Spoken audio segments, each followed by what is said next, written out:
अस्सलाम वालेकुम वरहमतुल्लाह। दोस्तों, अपना अगला टॉपिक है मरसिया निगारी। मरसिया क्या होता है, इसके आगाज और इर्तिका, इब्तिदा, मरसिया के मशहूर मारूफ शायर। फिर मरसिया निगारी में दक्कनी शायर होते हैं, शुमाली हिंद के शायर होते हैं। मरसिया का बेताज बादशाह किसने, जो मशहूर मशहूर मराठी निगारी हैं, कितने कितने मरसिया लिखे हैं।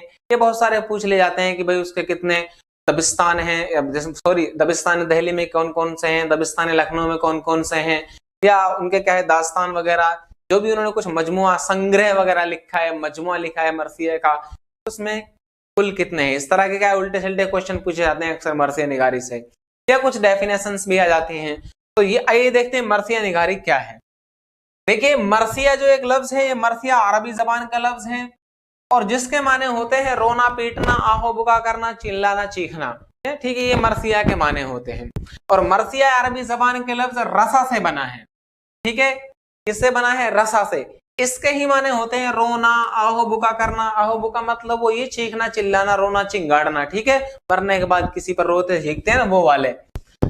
इस्तिलाह में मरसिया उस मंजूम कलाम को कहते हैं, लेकिन शेरी जो इस्तिलाह है, शायरी की जो डेफिनेशन है, उसमें मरसिया उस मंजूम कलाम को कहा जाता है जिसमें किसी मरने वाले शख्स के औसाफ व महासिन बयान किए जाएं।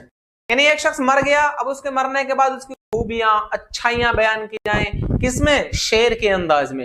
तो वो अशार मरसिया के अशार कहलाते हैं। और उसकी वफात पर रंजो गम का इजहार किया जाए शायराना अंदाज में, तो वो सब क्या है? मरसिया के अशार होते हैं।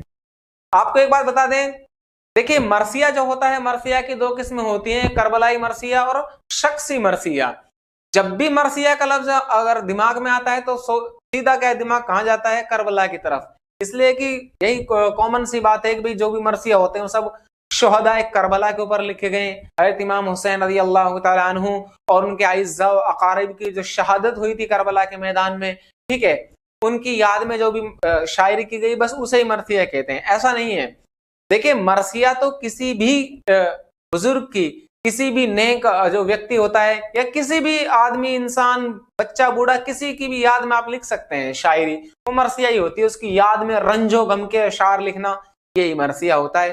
तो शख्सी मरसिया जो आम इंसान की याद में लिखा जाए, जैसे मरसिया दाग वगैरह है, मरसिया गालिब वगैरह है, ये सब शख्सी मरासी की किस्म।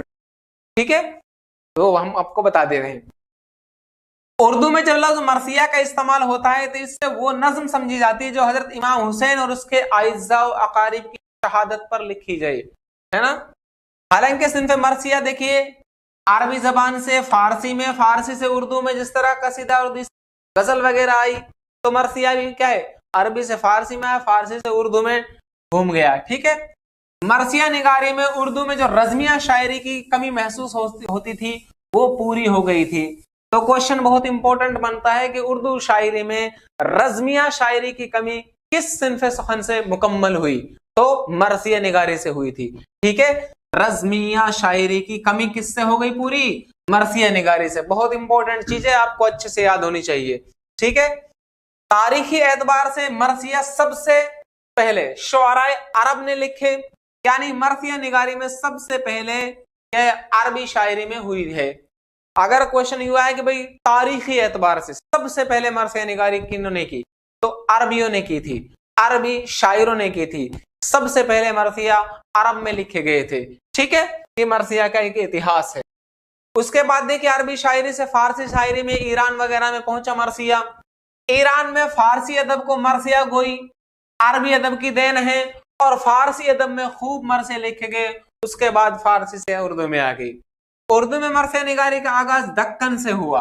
जिस तरह बहुत सारे कसीदा निगारी, मसनवी, रेख्ती वगैरह का इजाद दक्कन से हुआ, इसी तरह मरसिया निगारी का आगाज भी कहां से हुआ था? दक्कन से ही हुआ था। दक्कन में हर शायर ने अपनी इस्तेदाद के मुताबिक मरसिया निगारी की, खामा फरसाई की मतलब मरसिया निगारी की, मरसिया लिखे। ठीक है, अब देखिए जिस तरह अव्वलीन कसीदा निगारों में नाम आता है शुमाली हिंद में किसका? फाइज दहलवी साहब का आता है, शाकिर नाजी साहब का आता है। इसी तरह अव्वलीन मरसिया निगारों में कॉमन रूप से अव्वलीन मरसिया निगारों में शाह अशरफ बयाबानी और मुल्ला वजही, इन दो के नाम आते हैं। ठीक है, शाह अशरफ बयाबानी और मुल्ला वजही के नाम। लेकिन देखिए गोलकुंडा का सुल्तान कब कहां पीछे रहने वाला है, मोहम्मद कुली कुतुब शाह वहां भी था यहां भी है। गोलकुंडा का नवाब मोहम्मद कुली कुतुब शाह मानी जो उर्दू का पहला साहिब दीवान शायर है, उसके दीवान में भी 5 मरसिये शामिल हैं और ये बहुत पुराना शायर है। इसके दीवान में कितने मरसिये हैं? 5 मरसिये हैं मोहम्मद कुली कुतुब शाह मानी के दीवान में। ठीक है। माहिरीन अदब व मुअर्रिखीन, मतलब जो साहित्य के माहिर हैं, साहित्यकार हैं और जो इतिहासकार हैं, मुअर्रिखीन, वो नवाब मोहम्मद कुली कुतुब शाह मानी को ही उर्दू का पहला मरसिया गो शायर तस्लीम करते हैं। कौन करते हैं? मुअर्रिखीन और माहिरीन अदब, जो उर्दू अदब के माहिर हैं वो, और जो मुअर्रिखीन है तारीख निगार, वो मरसिया का पहला शायर मोहम्मद कुली कुतुब शाह मानी को मानते हैं। ठीक है। आगे है एक नसीरुद्दीन हाशमी साहब, जिनके उर्दू जबान के मुतालिक भी बहुत सारे क्या है कौल व अक़वाल आपको मिल जाएंगे, बहुत ही मशहूर और मारूफ अच्छे मुहक्किक हैं। ठीक है। उर्दू में क्या है, सेलेक्टेड और वेरीफाइड है। ठीक है। नसीरुद्दीन हाशमी के मुताबिक अशरफ बेयाबानी, ये वाले अशरफ उर्दू मरसिया वो शायर हैं, यानी पहले मरसिया कहने वाले कौन है? अशरफ बेयाबानी। किसके मुताबिक? नसीरुद्दीन हाशमी के मुताबिक। उनकी मसनवी है इस अशरफ साहब की, उसका नाम है नौ सरहार। इसमें मरसिया के अनासिर पाए जाते हैं, जुज पाए जाते हैं। ठीक है। मरसिया के। इसी तरह डॉक्टर रशीद मूसवी कहते हैं, डॉक्टर रशीद मूसवी साहब कहते हैं कि बुरहानुद्दीन जानम को उर्दू का पहला मरसिया निगार कहा है। किन्होंने? डॉक्टर रशीद मूसवी ने। कौन है? बुरहानुद्दीन जानम। ठीक है। 3 अलग अलग हो गए ना, 3 अलग अलग कौल के मुताबिक, लेकिन पहला है उर्दू अदब और मुअर्रिखीन का कौल, एक है नसीरुद्दीन हाशमी अकेले का कौल, एक है डॉक्टर रशीद मूसवी का कौल। ठीक है। अब उसके बाद देखिए दबिस्तान लखनऊ, 2 दबिस्तान उर्दू में मशहूर हैं, अदबी मराकिज जो हुए हैं, दबिस्तान दहली और दबिस्तान लखनऊ। दबिस्तान लखनऊ में मीर बब्बर अली अनीस और मिर्जा सलासत अली दबीर, यानी अनीसो दबीर, इन दोनों का जो जमाना था, शेर व शायरी का जमाना, इन दोनों के जमाने को उर्दू मरसिया निगारी का सुनहरी दौर कहा जाता है। ठीक है। अनीसो दबीर के जमाने को उर्दू मरसिया निगारी का कैसा दौर कहा जाता है? सुनहरी दौर। मीर अनीस और दबीर ने मरसिया निगारी के फन को मेराज कमाल बख्शा। ठीक है। बुलंदियों पर पहुंचा दिया इसे, और मरसिया निगारी को बामे उरूज बख्शा। बामे उरूज और मेराज कमाल का मतलब है कि किसी चीज को क्या उत्कर्ष करना, उसे ऊंचा पहुंचाना। ठीक है। मीर दबीर ने तकरीबन 3000 मरसिये लिखे। ये मिर्जा सलासत अली दबीर साहब ने कितने मरसिये लिखे? तकरीबन 3000। ठीक है।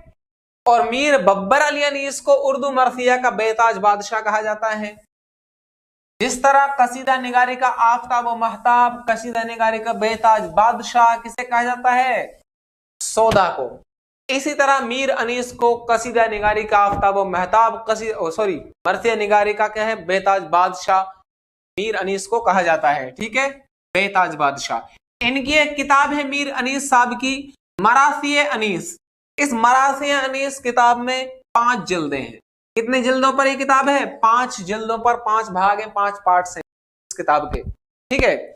लखनऊ जो हुआ है, लखनऊ में दक्कन के बाद शुमाली हिंद में जो शायर हुए हैं उनमें मीर तकी मीर, मिर्जा मोहम्मद रफी सौदा ने बड़े जोशो खरोश के साथ मरसिया निगारी की है। शुमाली हिंद में मीर और सौदा हुए हैं, दक्कन में अनीस और दबीर।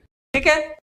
सौदा ने सबसे पहले, इंपॉर्टेंट चीज ये है आपको अच्छे से याद करनी बल्कि रट लेनी है। मरसिया निगारी में 2 चीजें इंपॉर्टेंट आती हैं। एक तो मरसिया को जो शक्ल है ये मुसद्दस की किसने अता की, दूसरा मरसिया निगारी के मरसिया जो है इसके अज्जाए तरकीबी किसने मुतय्यन की। ये बहुत इंपॉर्टेंट चीज है। आप जानते हैं मुसद्दस क्या होता है? देखिए मुरब्बा होती है, मुसल्लस होती है, मुसद्दस होती है, मुखम्मस होती है, मुसब्बा, मुसम्मन, मुत्तसा, मुअश्शर। ठीक है। यानी जिनमें 5-5 लाइन, मुखम्मस 6-6 लाइन, मुसद्दस। तो मरसिया को 6-6 लाइन वाले अशार में जो एक तरतीब बनाई गई थी, यानी सौदा ने सबसे पहले मरसिया को मुसद्दस की शक्ल अता की। ठीक है। मुसद्दस की शक्ल किसने दी? सौदा ने। और आज ही मुसद्दस की शक्ल में इस्तेमाल किए जाते हैं, लिखे जाते हैं, लेकिन शायर कैसे भी लिख सकते हैं, लेकिन कॉमन क्या है इसकी जो सूरत है मुसद्दस की ही लिखी जाती है। मिर्जा मोहम्मद रफी सौदा ने कुल 72 मरसिया लिखे। कितने लिखे थे? 72। आगे देखिए सौदा ने मरसिया को तशबीब से मुतारफ कराया। जो मर्सिया का पहला जुज है, जिसे आजकल चेहरा के नाम से जाना जाता है, चेहरा सरापा आते हैं ना उसके जुज अज्जा तरकीबी में, पहले इसका नाम था तशबीब। तो तशबीब नाम किसने दिया था? सौदा ने, ठीक है। और आगे चल कर चेहरा से मंसूब हुआ। बहरहाल जमाना हाजिर आजकल में, अच्छा आगे भी लिखा हुआ है, बरात इस्तिदलाल की सूरत चेहरा में मिलती है। चेहरा में किसकी सूरत मिलती है? बरात इस्तिदलाल की सूरत मिलती है। किसमें? चेहरा में। चेहरा क्या होता है इसके आगे आपको बता देंगे, पहले ये समझ लीजिए। आजकल के जमाने में भी क्या मर्सिया मुसद्दस की शक्ल में लिखा जाता है, जो सौदा के द्वारा बनाया हुआ नियम था। बहरहाल उर्दू में मर्सिया निगारी क्या जो अज्जा तरकीबी होते हैं उसको किसने मुतय्यन किए? ये इंपॉर्टेंट क्वेश्चन है, पूछा भी जा चुका है। तो उर्दू मर्सिया निगारी के अज्जा तरकीबी मीर जमीर ने मुतय्यन किए थे और मुसद्दस की शक्ल मीर सौदा ने दी। ठीक है, क्लियर। उसके बाद आपने नाम सुना होगा फजल अली फजली की एक किताब है करबल कथा, जिसे शुमाली हिंद की पहली किताब कहा जाता है। ठीक है, तो देखिए फजल अली फजली की उर्दू नस्र की पहली किताब करबल कथा में भी करबलाई वाकयात पेश किए गए हैं। ठीक है, अब दक्कन के कुछ शायर हुए मशहूर और मारूफ जिन्होंने क्या मर्सिया निगारी में अपने हाथ आजमाए हैं, जैसे वजही, गवासी, कुतुब शाह, मानी, अब्दुल्ला कुतुब शाह, अली आदिल शाह, लतीफ, काजिम, अफजल, मुकीमी, इमामी, हाशमी, ये वगैरह वगैरह क्या है दक्कन के मशहूर और मारूफ शायर हुए हैं। इसी तरह शुमाली हिंद के शायरों में अगर नाम लिया जाए तो देखिए फर्स्ट में है फजल अली फजली साहब। ठीक है, उसके बाद सौदा, खलीक, मीर मोहम्मद मुस्तहसन खलीक।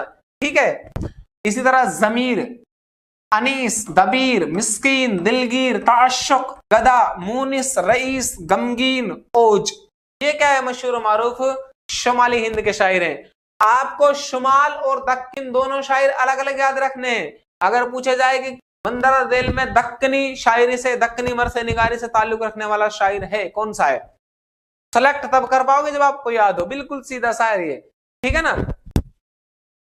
उसके बाद देखिए साख्त या बनावट के एतबार से मर्सिया की दो किस्में होती है, आपको मैं बता चुका हूं। करबलाई मर्सिया वो मर्सिया कि जो वाकयात करबला पर लिखे जाए, हज़रत इमाम हुसैन, उनके इज़्ज़ा वक़ारिब, उनके खानदान पर जो भी मर्सिया निगारी की जाए वो करबलाई मर्सिया होते हैं।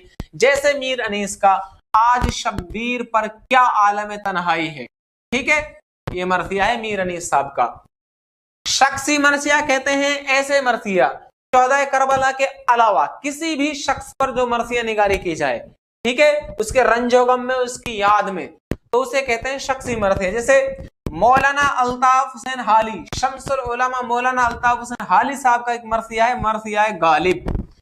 अल्लामा इकबाल साहब का मर्सिया है, मर्सिया है दाग।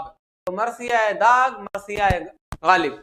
ठीक है, ये क्या है? शख्सी मरासी हैं, शख्सी मर्सिया हैं।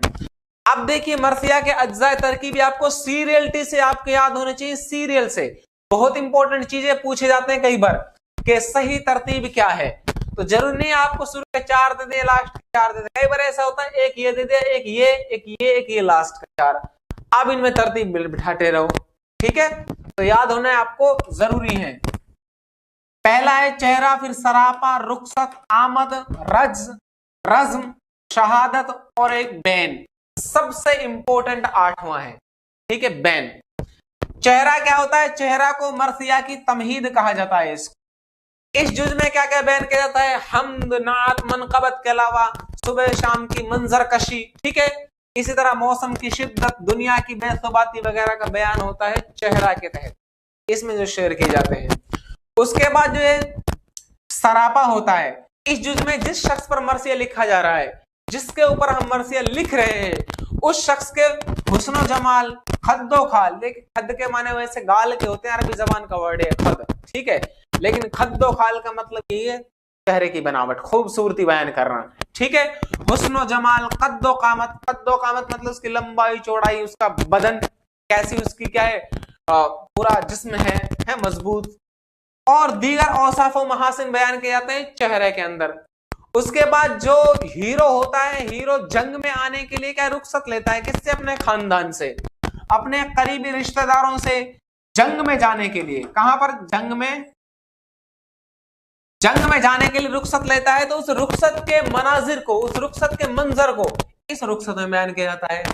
अब जब रुखसत ले लिया तो हीरो शान और शौकत के साथ जंग के मैदान में जंग लड़ने के लिए आएगा, यानी उसकी आमद हो रही है तो उसको इस आमद में बयान किया जाता है, ठीक है, मैदान जंग में।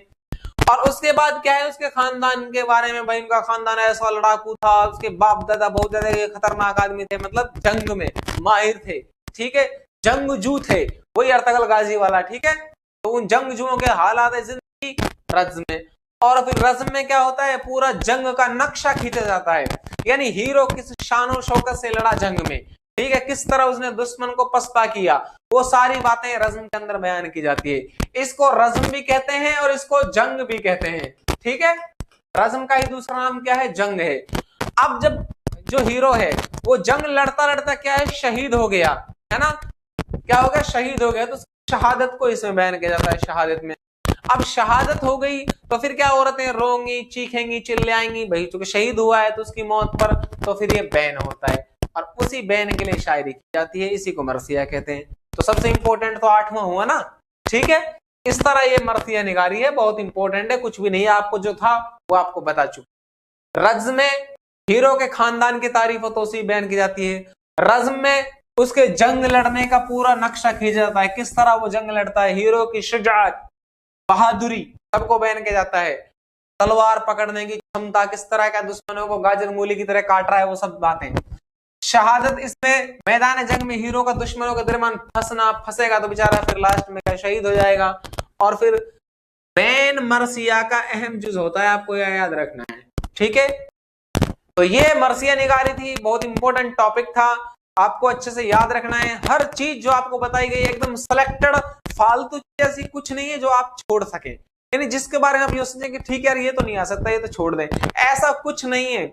जो भी कुछ आपको दिया गया है हर चीज सिलेक्टेड है, एकदम आपके लिए क्या जरूरी है, जिसको आप पढ़े, चाहे रट्टा मारना पड़ेगा लेकिन आपको याद अच्छे से रखना है, रटना नहीं है बल्कि समझना है, एक बात बता रहा हूं, लेकिन क्या है आपको अच्छे से याद रखना है, ताकि एग्जाम में जैसे ही क्वेश्चन आपके सामने आए तो आपको तुरंत दिमाग, आपकी ग्रंथियां काम करें कि हमने ये वहां पढ़ा था, ठीक है। अस्सलाम वालेकुम वरहमतुल्लाह।